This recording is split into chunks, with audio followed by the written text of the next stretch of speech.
Brought to you by Penguin.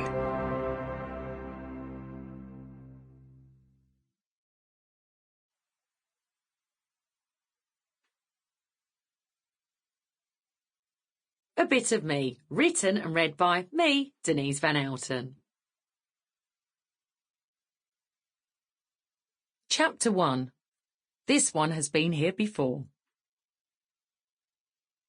This one has been here before. That's what the midwife told Mum as she handed her a new baby girl, seconds after I was born in a Basildon hospital. Just look how awake and alert she is. I wonder if she might have been right. By all accounts, I achieved all the usual baby milestones earlier than expected. I was sitting unaided at 5.5 months, crawling at 6 months, walking at 9 months, and talking in sentences at 18 months. Perhaps I'd done it all before. Or perhaps it was because I had an older brother and sister to keep up with and didn't want to get left behind. Well, I have always been quite competitive. I was a happy, contented toddler, but always on the go. As soon as there was music playing, I'd start jigging around and had a thing for spinning continuously on the spot without getting dizzy.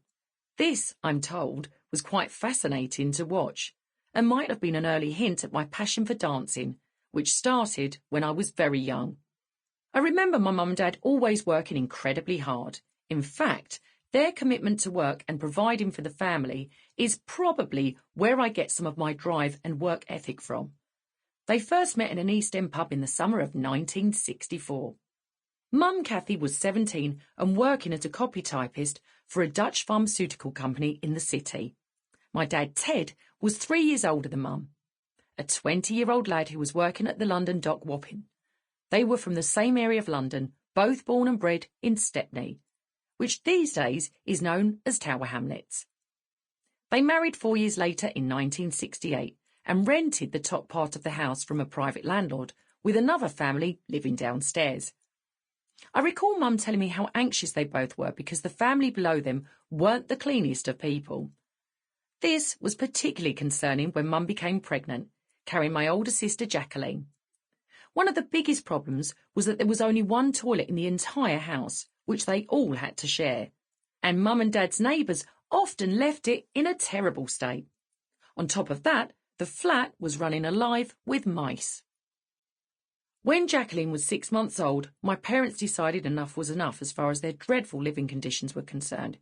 It was time to save up for a deposit for a home of their own. This meant that Mum had to go back to work, while Dad took on an evening cleaning job as well as his regular job at the docks. It took them 1.5 years until they had enough to put down a deposit on a house in Corrosive in Essex. They chose the area so Dad could transfer his job to the nearby Tilbury docks. Mum, meanwhile, kept up her 2 cleaning jobs. By the time I came on the scene, they lived in an ordinary semi-detached house in Howe Road, Corrosive. Back then, it seemed like the whole of Essex was made up of ex-East Enders who'd taken the leap and moved a bit further out of London in search of a better life and more space. My dad was a docker, and he certainly saw moving his job from the docks in the East End to Tilbury docks in Essex as a brand new beginning. Also, like many East Enders, much of my close family lived on the same street as us. My auntie Teresa lived opposite with my cousins Sarah and Daniel, and Nanny Mary and Grandad Bill lived 6 doors down. They were my maternal grandparents. Nanny Mary pops up a fair bit in my story. She was an important part of my life and a significant influence on many of the things I did in my early career. I spent so much time at her house when I was a kid.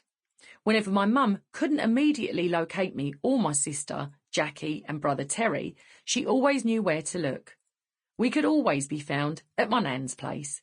It felt so comfortable and safe there. Amongst her many other talents, Nan was well known by friends and family for making the best carrot cake.